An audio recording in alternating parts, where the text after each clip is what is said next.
పితా పుత్ర పవిత్ర ఆత్మకు మహిమ కలుగును గాక.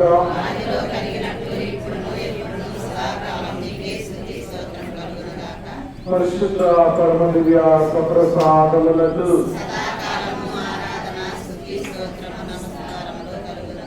పితా పుత్ర పవిత్ర ఆత్మకు మహిమ కలుగును గాక.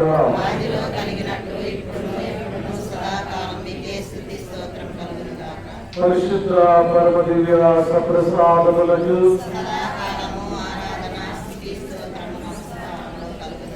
పితా పుత్ర పవిత్ర ఆత్మకు మహిమ కలుగును గాక.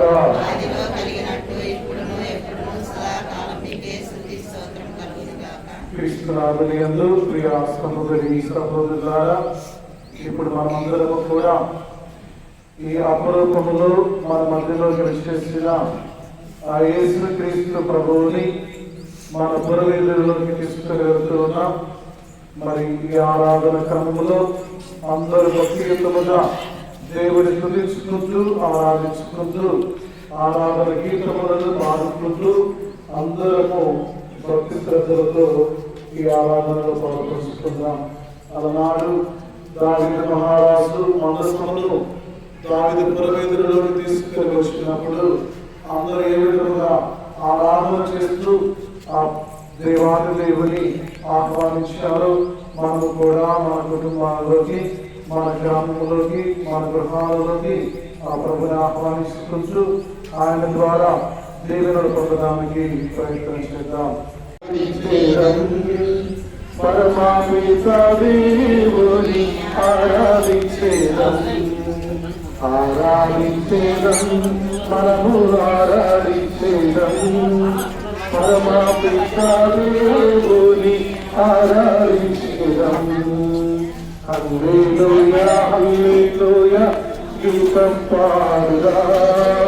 హల్లెలూయా గీతం పాడి ఆరాధించేదం. హల్లెలూయా హల్లెలూయా గీతం పాడుదా. హల్లెలూయా గీతం పాడి ఆరాధించేదం. ఆరాధించేదం మనము ఆరాధించేదం. ఆత్మదాత యేసుని ఆరాధించేదం. మనసు ఆరాధించేదం మనము ఆరాధించేదం. ఆత్మదాత యేసుని ఆరాధించేదం. హల్లెలూయా హల్లెలూయా గీతం పాడుదా. దేవుని ఆరాధించేదం. ఆరాధించేదం మనము ఆరాధించేదం. పరమాపిత దేవుని ఆరాధించేదం.